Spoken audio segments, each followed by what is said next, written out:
الح- الحمد لله رب العالمين والصلاة والسلام على رسوله الأمين وعلى آله وصحبه أجمعين وبعد۔ سورہ نحل آیت نمبر 67 میں اللہ تبارک و تعالیٰ کا ارشاد ہے، وَمِن ثَمَرَاتِ النَّخِيلِ وَالْأَعْنَابِ تَتَّخِذُونَ مِنْهُ سَكَرًا وَرِزْقًا حَسَنًا ان فی ذلک لآیۃ لقوم یعقلون۔ اس کے پہلے والی آیت میں بھی ذکر تھا توحید ربوبیت کا، اور دنیا کے اندر جو نظام ہے وہ کتنا باریک نظام ہے، اللہ تعالیٰ کا باریک نظام جو اس کی ربوبیت کی شان کو بتاتا ہے، اور یہ بتاتا ہے کہ وہ تنہا رب ہے۔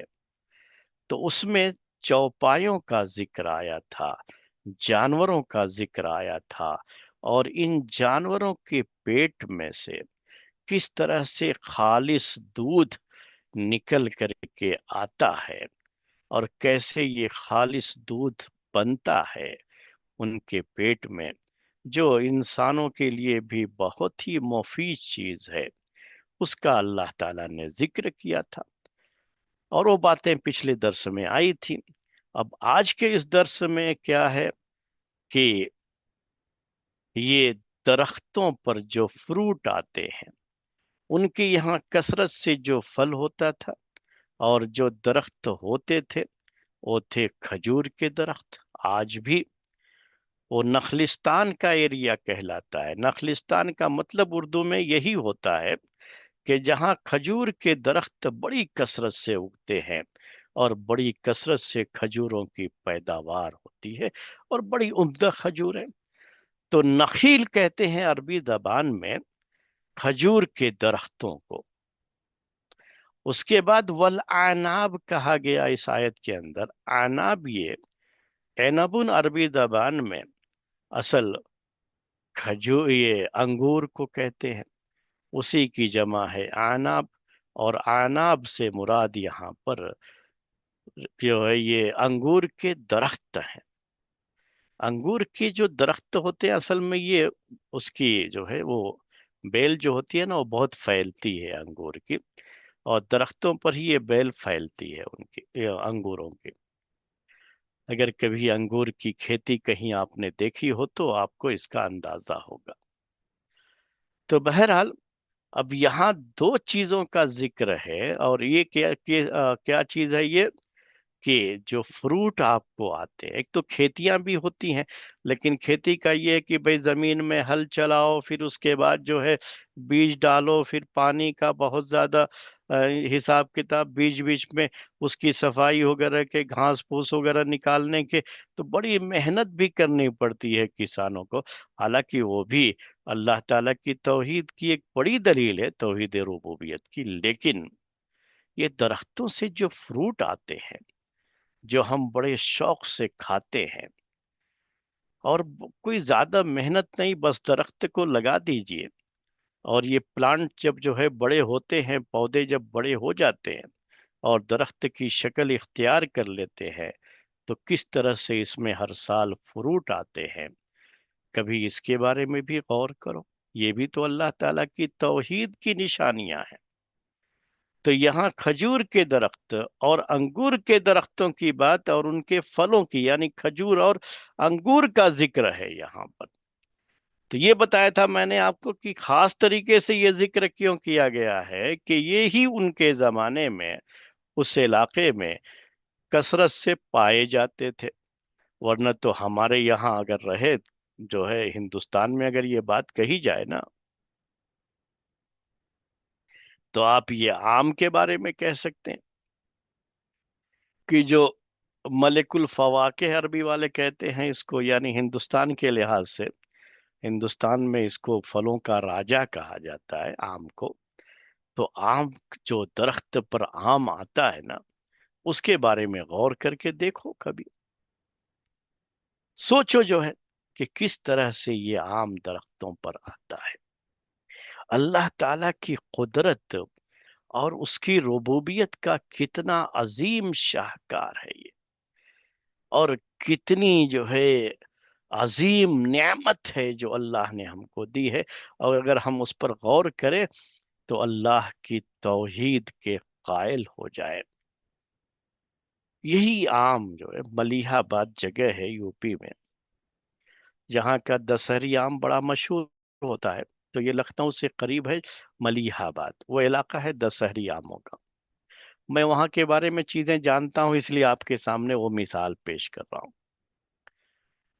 وہاں ایک مسلمان، تو وہ باغ کا مالک بھی مسلمان ہے، اس کے حوالے سے بات خبروں میں آئی تھی، باقاعدہ اخباروں میں چھپی تھی، ہم نے تو اخبار میں یہ بات پڑھی تھی کہ ایک ہی درخت کے اندر وہ، پتہ نہیں، میں نے یاد نہیں رہا مجھے، لیکن بہت زیادہ ورائٹی جو ہے آموں کی ایک درخت سے، وہ اس طرح سے اس نے قلم لگا کر کے بنایا تھا کہ وہ درخت اسی سے بہت زیادہ ورائٹی لکھی تھی، یعنی ایک دو چار کی بات نہیں تھی بلکہ بہت زیادہ ورائٹی لکھی تھی کہ وہ آم اس کے اندر آتے تھے، اور ہر آم کی مہک الگ ہوتی ہے، لذت الگ ہوتی ہے، اور رنگ اس کا جو ہے بڑا جاذب، یعنی نظروں کو اپنی طرف کھینچنے والا۔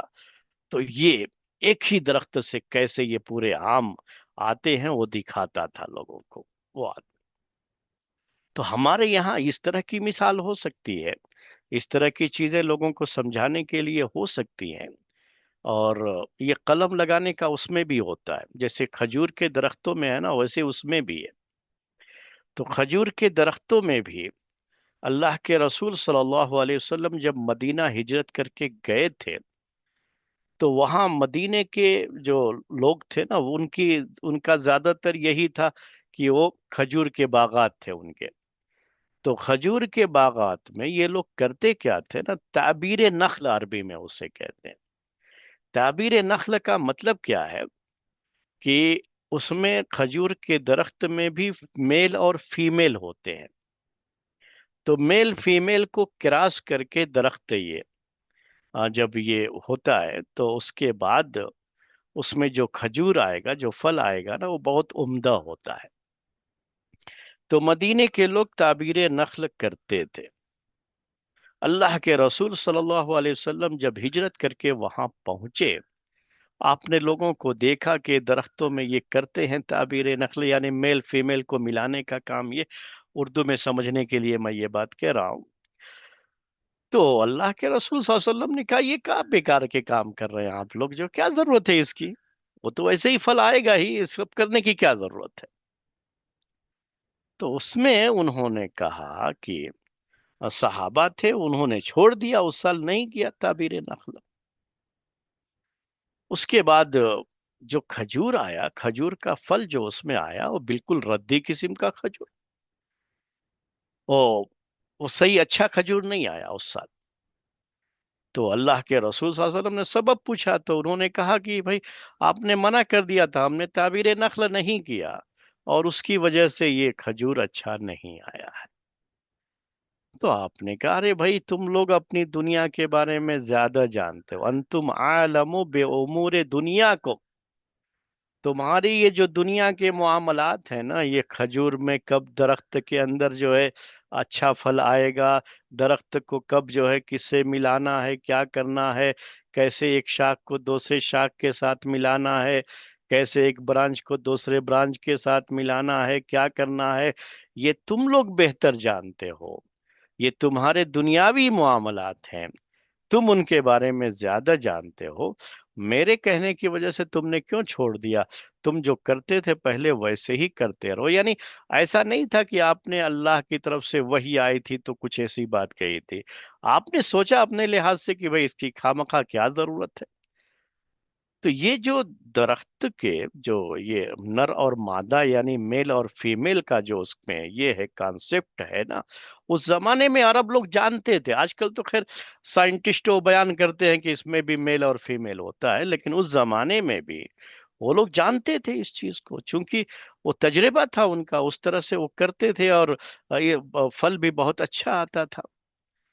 تو اسی طرح کا کچھ جو ہے اس نے بھی کیا تھا، درخت کے اندر کہ ایک ہی درخت کی الگ الگ برانچز میں الگ الگ قسم کی ورائٹی اس کے اندر، وہ بھی ایک طرح کی تعبیر کہہ لیجئے کہ اس کی قلم لے کر کے اس کی قلم کے ساتھ ملا کر کے وہ کچھ ایک ہی درخت کے سے بہت طرح کے آم کی پیداوار اس کے یہاں ہوتی تھی، اور باقاعدہ اس کو جو ہے اخباروں میں اس کا تذکرہ کیا گیا تھا۔ تو میں یہ بتا رہا تھا کہ یہ اللہ تعالیٰ کی قدرت دیکھیے نا، اس کی شان دیکھیے، اور اسی کو بتانے کے لیے، اسی توحید کے لیے تو یہ بات ذکر کی گئی ہے۔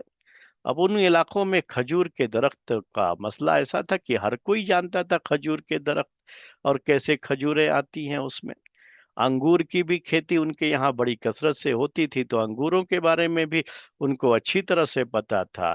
تو اللہ تعالیٰ نے ان دو درختوں کا خاص طریقے سے ذکر کیا اور اپنی اس نعمت کا ذکر کیا کہ جو کچھ بھی تم کو ان درختوں سے مل جا رہا ہے، تمہاری جو روزی روٹی کا سامان ہے، یہ سب کہاں سے آ رہا ہے؟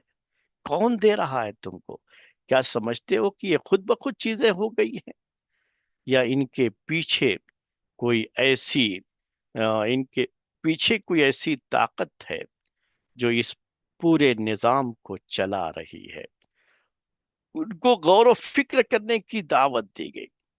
اسی لیے جب اس طرح کی باتیں ذکر کی جاتی ہے نا، تو آخر میں یہ ضرور ہوتا ہے کہ اس میں جن کے پاس عقل ہے نا، وہ ان کے لیے بڑی نصیحت ہے، ان کے لیے بڑی نشانی ہے، ان کے لیے یہ بڑا پروف ہے ایمان لانے کے لیے۔ تو دیکھیے پوری آیت میں یہی تین باتیں ہیں، اس پوری آیت کے اندر۔ تو پہلی بات جو ذکر کی گئی ہے وہ کیا ہے؟ ان درختوں کے حوالے سے، اور ان درختوں سے جو فروٹ آتے ہیں، کھجور کے درختوں سے جو کھجور ہے، اور انگور کے درختوں سے جو انگور آتا ہے، پہلے اس کا ذکر کیا اللہ تبارک و تعالی نے، اور پھر ان پھلوں کا ان کی زندگی سے کتنا گہرا تعلق ہے، اور یہ اللہ کی کتنی بڑی نعمت ہے جو ان کے ساتھ ہے، جس نعمت سے وہ فائدہ اٹھا رہے ہیں، اس کا ذکر کیا۔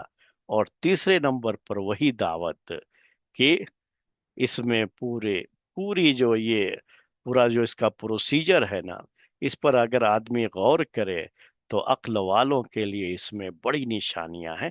تو دیکھیے وہ پوری باتیں اسی ایک آیت کے اندر، وَمِن ثَمَرَاتِ النَّخِيلِ وَالْأَعْنَابِ، نخیل کھجور کے درخت، اعناب یہ انگور کے درخت، اور کھجور اور انگور کے درختوں کے پھل، ثمرات کہتے ہیں پھل جو ہے، یہ فروٹس جو آپ کہتے ہیں آج کی زبان میں، تو یہ فروٹس جو ہے کھجور اور انگور کے درختوں کے فروٹس، تتخذون منہ سکرن ورزقا، اس سے تم حاصل کرتے ہو، اس سے تم بنا لیتے ہو شراب۔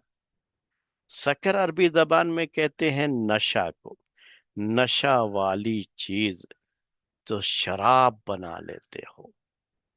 اس زمانے میں شراب کثرت سے جو بنتی تھی وہ انگور اور کھجور کی ہی بنتی تھی۔ یہ عربوں کے علاقے کی بات کر رہا ہوں، یہ جس علاقے میں قرآن نازل ہوا تھا اس علاقے کی بات کر رہا ہوں، ورنہ دوسرے علاقوں میں جو وغیرہ کی بھی جو ہے شراب بنتی تھی، دوسری چیزوں کی بھی بنتی تھی، لیکن ان کے علاقے میں خاص طریقے سے یہ دو چیزیں، ایک تو کھجور اور دوسری انگور، ان دو چیزوں کی شراب کثرت سے ان کے زمانے میں بنتی تھی۔ آپ کو تعجب یہ بھی ہوگا اس آیت کو پڑھتے ہوئے کہ اللہ تعالیٰ نے اس کو نعمت کے طور پر اس کا ان کے سامنے ذکر کیا ہے، تو جو یہ کھجوروں اور انگوروں کا استعمال تھا ان کے یہاں، اس استعمال میں شراب کو پہلے ذکر کیا ہے۔ کیا کہا؟ تتخذون منہ سکرا، سکر کیا کہتے ہیں؟ میں نے کہا نشے کو کہتے ہیں، یعنی نشہ حاصل کرنے کے لیے تم اس سے شراب بنا لیتے ہو۔